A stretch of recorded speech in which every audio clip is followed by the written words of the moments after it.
Hello Mai, comment tu vas? Hello Steve, ça va très bien et toi? Ça va, ça va. Merci beaucoup d'avoir accepté mon invitation sur le podcast. Ça me fait super plaisir d'avoir quelqu'un de chez Clavio.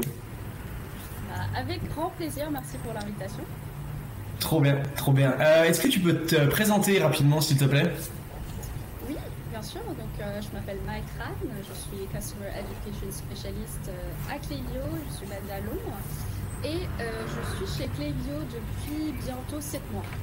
Donc, Ok. avant de rejoindre Klaviyo, j'étais dans une boîte qui s'appelait Heroes à Londres et j'étais e-commerce manager. Donc j'ai Ok. managé plusieurs marques d'e-commerce sur Shopify. Et en fait, c'est là-bas que j'ai découvert Klaviyo. On était clients de Klaviyo et Ok. j'adorais tellement de produits que j'ai décidé de rejoindre l'entreprise. Donc je connais plutôt bien l'outil, étant été utilisatrice moi-même. Et en fait, ça tombe bien puisque mon rôle chez Klaviyo, c'est justement de faire des formations en ligne, donc des webinaires stratégiques et des ateliers virtuels pour apprendre aux utilisateurs de Klaviyo, aux clients de Klaviyo, à mieux utiliser la plateforme. Donc pour à la fois générer des revenus, mais aussi pour fidéliser leurs clients. Et sinon, je suis vietnamienne, j'ai grandi au Vietnam, je suis venue en France faire mes études, je crois, en 2014. J'ai Ah vécu ouais, là, j'ai commencé à travailler à Paris, enfin en région parisienne. c'est assez récent alors que t'es... Oui, c'est Excellent. c'est assez récent, oui. Et je suis venue à Londres en 2021. Ok, trop bien, trop bien. Et du coup, t'as tellement aimé le produit que tu t'es dit, allez, je vais voir s'ils cherchent pas quelqu'un et tu les as démarchés et ils t'ont embauché. Alors c'est plutôt l'inverse, je crois que Ok, j'ai été contactée par un cabinet de recrutement qui travaille avec Klaviyo, qui m'ont proposé le rôle. Et l'histoire est assez marrante en fait parce que tu sais comment ça marche avec un cabinet de recrutement. Au début, ils cachent le nom de l'entreprise, ils t'envoient ok. juste la fiche de description avec une description assez générique de la boîte. Et donc quand j'ai lu la description, oui, produit SaaS, leader du marché, Ah ouais, 100 000, plus de 80 000 clients, j'ai dit alors ça doit être ça doit être tu... c'est une Clavio. arnaque. Ah, une arnaque carrément, ouais. Ouais, c'est ça, j'ai dit c'est une arnaque parce que enfin, vraiment la description était trop belle pour être vraie. Et quand j'ai vu le nom de l'entreprise, j'ai dit ok d'accord, bon, j'ai compris. Ouais, du coup, on signe où, ici? C'est ça. Trop bien. Est-ce que tu pourrais aussi présenter ce que c'est Klaviyo pour les auditeurs qui ne connaissent pas forcément ou qui ont entendu vaguement parler de Klaviyo? Parce que, comme tu dis, tu fais des webinaires en français. Ça devient un petit peu trendy en ce moment, Klaviyo, sur LinkedIn notamment. Est-ce que tu pourrais expliquer ce que c'est, les avantages de Klaviyo, les bénéfices et tout ça, s'il te plaît? Alors j'espère que vous avez tous entendu parler de Klaviyo, mais non. Alors Klaviyo, c'est une plateforme de données, donc ça s'appelle Customer Data Platform en anglais, et c'est une plateforme qui est spécialisée dans l'e-commerce. Donc Klaviyo, en fait, aide les e-commerçants à exploiter leurs données clients pour acquérir, fidéliser et engager leurs clients. Donc comment ça marche? En fait, Klaviyo va s'intégrer avec tous les outils qu'un e-commerçant peut utiliser au quotidien, par exemple les plateformes e-commerce, les programmes de fidélité, les services, les outils de service après-vente, les solutions logistiques, etc. Pour donc centraliser l'ensemble des données clients au même endroit. Les e-commerçants peuvent donc ensuite utiliser ces données clients pour créer des expériences qui sont personnalisées pour chaque client. Donc concrètement, avec Klaviyo, tu peux créer un sign-up form sur Ouais. ton site web pour collecter des adresses email. Tu peux créer des séquences automatisées. Par exemple, tu peux envoyer des codes de réduction à tes clients lorsqu'ils s'inscrivent sur ta newsletter. Ou alors, tu peux relancer des gens qui ont ajouté des produits à leur panier mais qui ont oublié de passer commande. Tu peux envoyer des newsletters récurrentes ou envoyer des campagnes pour des occasions spéciales comme le Black Friday qui arrive. Tu peux faire de la segmentation ultra avancée. Donc, par exemple, tu peux créer un segment de personnes qui se trouvent dans un rayon de 10 km de Lille qui ont acheté le produit A mais pas le produit B. Tu peux aussi comprendre donc, la performance de l'ensemble de ce que tu as mis en place sur Klaviyo, donc flows, campagnes, etc. Grâce à des analytics qui sont très très avancées, donc tu peux vraiment savoir combien d'argent une campagne a généré, quel a été le taux de conversion, etc. Et bien plus d'autres choses que tu peux faire avec Klaviyo. Pour résumer, Klaviyo est une plateforme de données clients qui permet aux e-commerçants de réunir toutes leurs données clients au même endroit et d'utiliser ces données pour créer des expériences personnalisées. Ouais, non, super intéressant.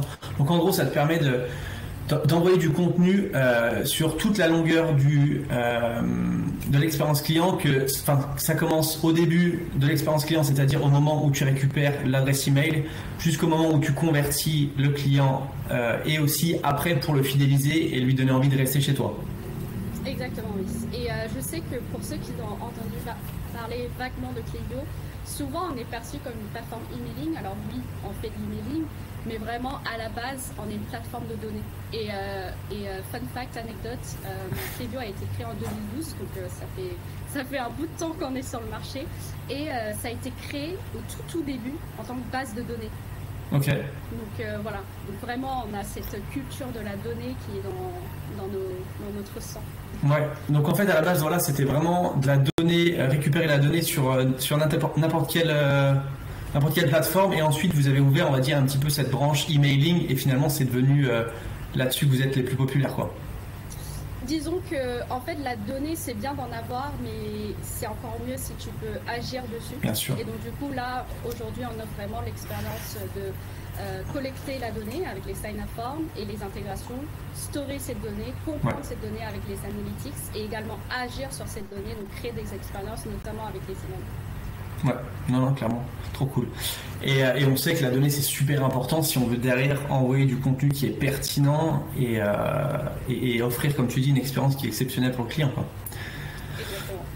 Et imaginons que je suis un petit e-commerçant qui a des super produits mais qui connaît pas grand chose en email marketing. Est-ce que je peux utiliser Klaviyo ou c'est un petit peu trop complexe? Si je te pose cette question, c'est parce que en fait je discute avec des prospects souvent, et quand je leur parle de Klaviyo, ils me disent oh ouais mais ça c'est un peu complexe et tout, j'ai pas trop envie. Enfin c'est un peu perçu parfois, je pense, comme une usine à gaz, tu sais. Est-ce que c'est adapté à tous les e-commerçants ou pas?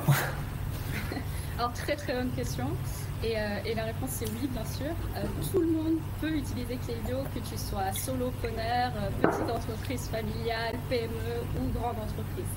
Donc je pense que la plateforme elle est assez flexible et s'adapte à vraiment tous les usages, autant pour les débutants que pour les utilisateurs un peu plus avancés. Donc, par exemple, si tu veux créer un email sur Klaviyo, tu peux, sans compétences techniques, utiliser l'éditeur drag et drop. Ou alors, si tu es plus avancé et que tu veux des designs plus poussés, si tu es une agence ou tu as des devs en interne, tu peux créer un template HTML et l'uploader sur Klaviyo. Vraiment, que tu sois débutant ou avancé, la plateforme s'adapte à ton usage. En plus de ça, Klaviyo a vraiment plein de ressources pour aider les utilisateurs à mieux utiliser la plateforme. C'est vrai. On a le Help Center, Klaviyo Academy, où il y a des formations tout simplement. On a des formations en ligne, ce que je fais moi au quotidien. On a des équipes support, des équipes growth qui sont disponibles par email pour aider à la fois sur des questions techniques et des questions stratégiques. On a aussi Klaviyo Community, qui est un forum public où tu peux échanger avec des experts de Klaviyo, mais aussi des autres utilisateurs de Klaviyo. Et le meilleur dans tout ça, c'est que toutes ces ressources sont gratuites. Et donc, sans être biaisé, je pense vraiment que Klaviyo est l'une des entreprises qui offre le plus de ressources éducatives sur le marché en ce moment. Ouais, non, c'est clair. Et les articles de blog et tout ça, dès que tu as un problème, tu tapes ta requête, tu tombes sur un article qui est référencé Klaviyo, et franchement, c'est juste trop bien. T'es très rarement dans la panade, tu arrives toujours à te débrouiller, ou alors, comme tu dis, s'il y a un problème, tu vas avoir le support, et ça, ça a de la valeur parce que vous répondez relativement assez rapidement, donc ça, c'est cool. Juste pour ajouter, comme tu l'as mentionné tout à l'heure, on a commencé en fait à introduire des ressources en français. Donc je commence à faire des formations en français. On a des personnes dans les équipes growth et support qui parlent français. On a même des onboarding en français. On commence à avoir des sales en français. Donc vraiment, ça va que s'accélérer en 2023. Et justement, si vous êtes nouveau sur Klaviyo ou alors vous voulez juste voir à quoi ressemblait la plateforme, justement tu parles avec des personnes qui hésitent encore, mon conseil c'est de les inviter à participer à une session qu'on organise tous les mois en français qui s'appelle Démarrer avec Klaviyo. En fait, on passe en revue toute la plateforme et on explique un petit peu comment tu peux utiliser Klaviyo en tant que nouveau utilisateur. Et une version anglaise existe bien entendu qui s'appelle Getting Started with Klaviyo, et celle-ci elle a lieu 2 fois par semaine. Donc vraiment le choix total pour débuter sur Klaviyo. Trop bien, trop bien. Et du coup, tu dis qu'il y a un petit e-commerçant qui commence, il peut commencer à setup ses petits flows tout seul, il n'a pas forcément besoin d'être aidé.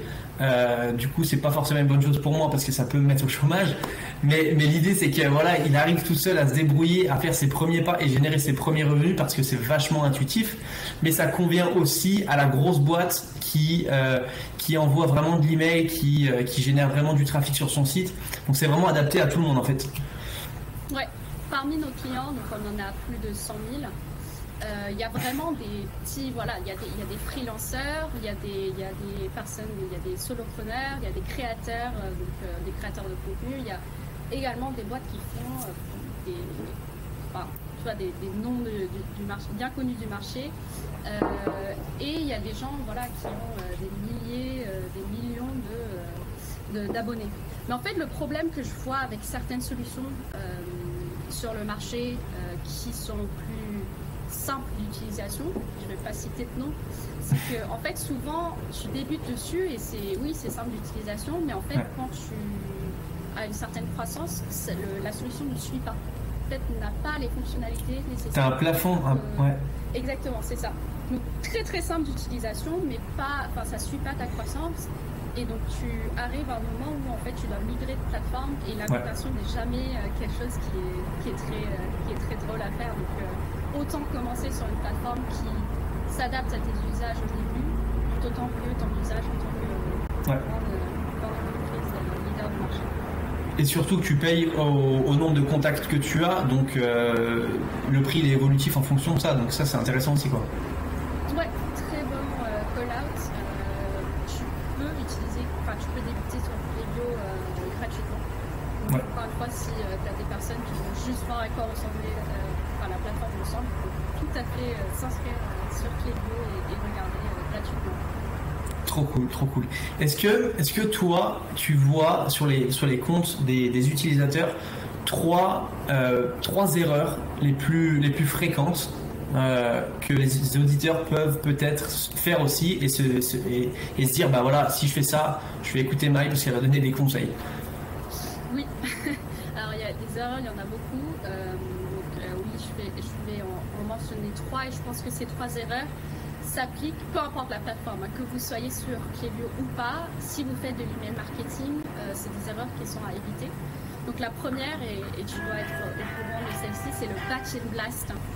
Le batch and blast, en fait, c'est le fait d'envoyer systématiquement le même message à l'ensemble de sa base de données de manière indiscriminée. Donc autrement dit, le fait de ne pas du tout faire de segmentation. Donc à éviter. Si vous ne savez pas par où commencer pour la segmentation, un bon point de départ, c'est de segmenter par niveau d'engagement des abonnés. Donc il faut focaliser en fait les communications les plus fréquentes sur les personnes qui interagissent fréquemment, activement avec vos emails. Et en fait, ne pas spammer les personnes qui ne sont pas intéressées.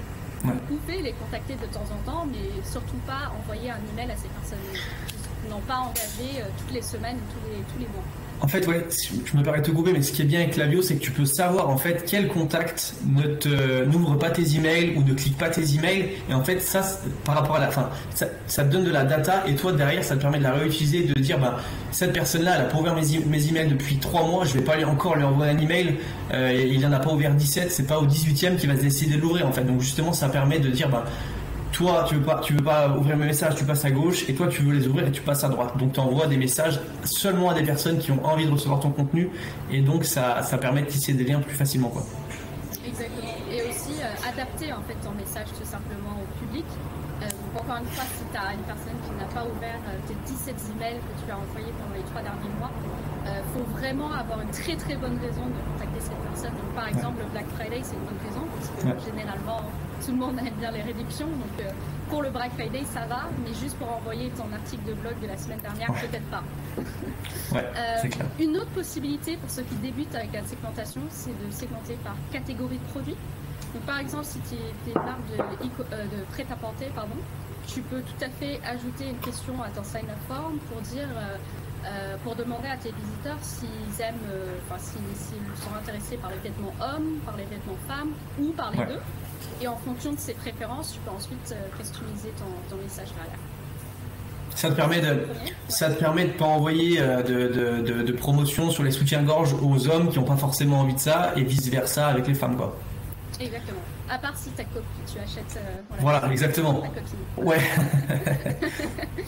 Mais donc voilà, batch and blast, première erreur à éviter.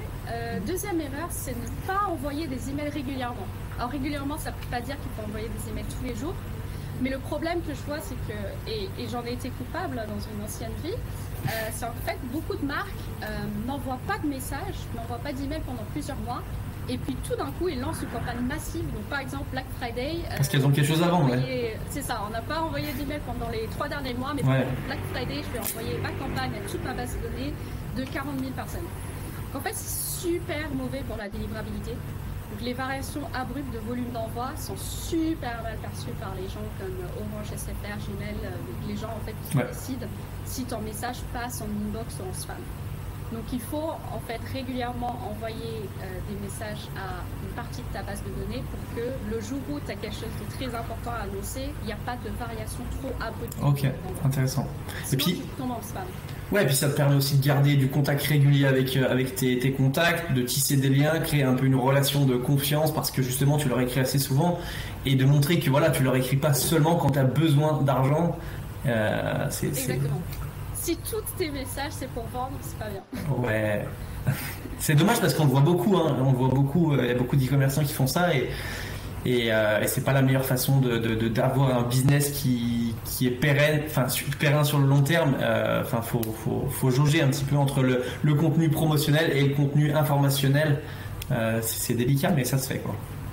Ouais, et surtout que ce qui est marrant, c'est que beaucoup de marques ou de e-commerçants ont l'impression qu'ils n'ont rien à raconter, alors qu'ils ont plein de choses à raconter. Et donc pour ces conseils-là, regardez le contenu que produit Steve, parce qu'il a plein d'idées sur c'est gentil, quoi merci. envoyer à ses abonnés. et donc la deuxième erreur, c'était ne pas envoyer des emails régulièrement. Et la troisième, c'est ne pas nettoyer sa base de données régulièrement.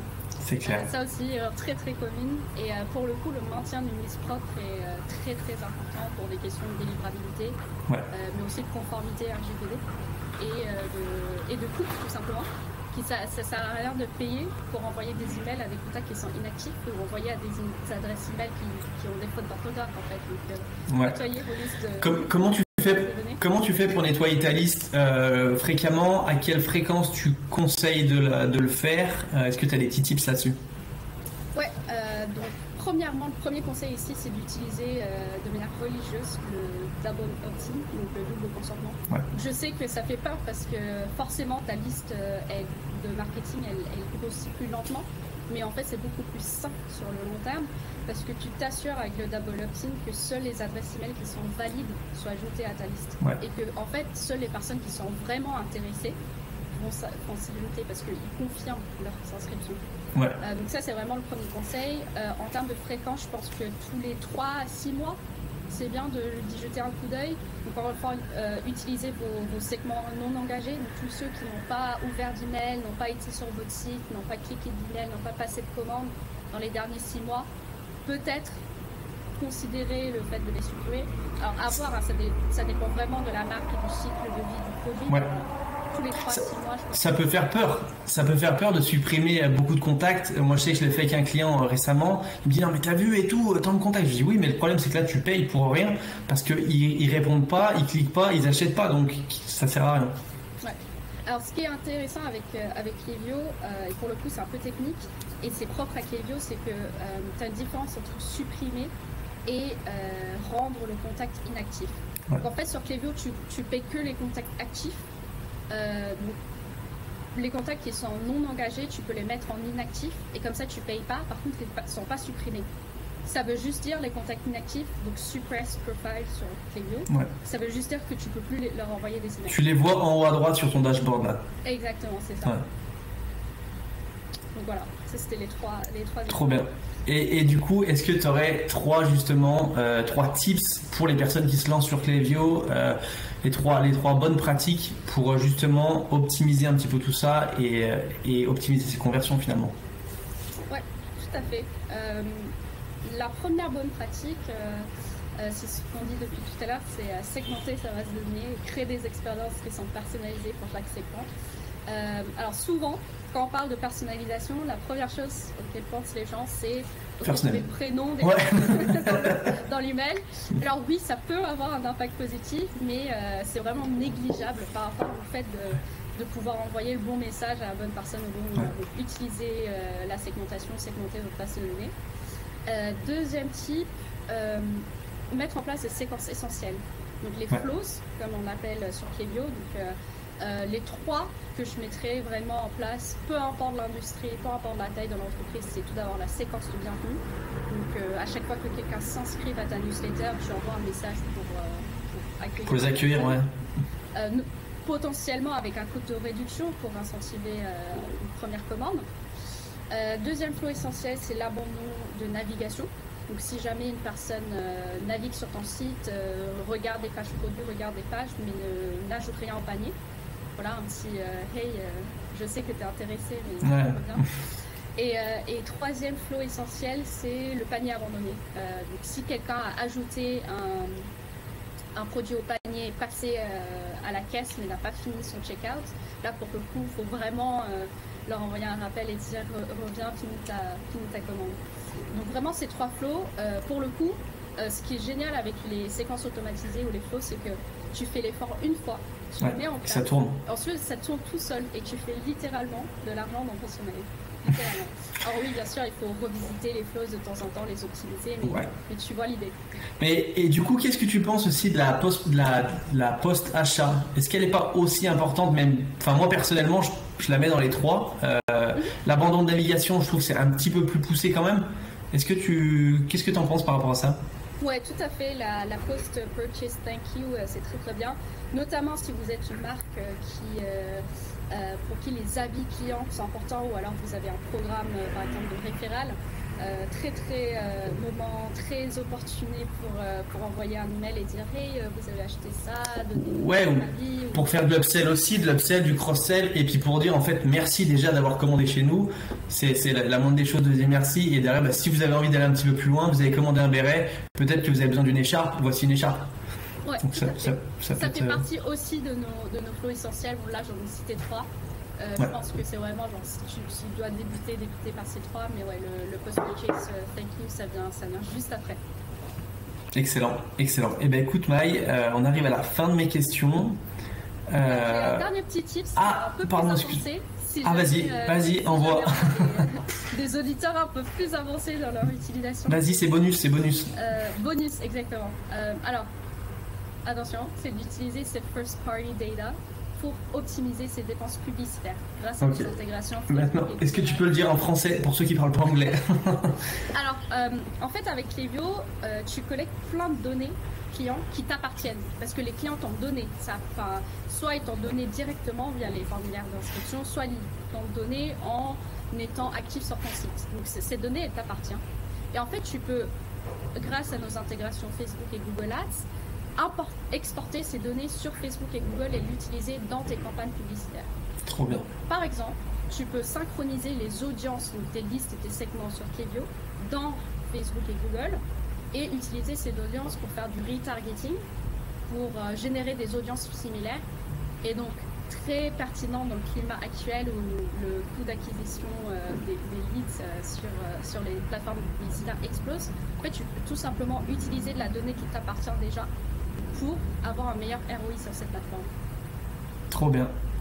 Ouais, non, c'est excellent. Et ça, c'est assez nouveau sur Google, c'est nouveau. Vous avez fait ça quand? Il y a quoi? Il y a un mois en arrière? C'est ça, exactement. Et Facebook, c'est là depuis un peu de temps, mais Google, c'est depuis un mois.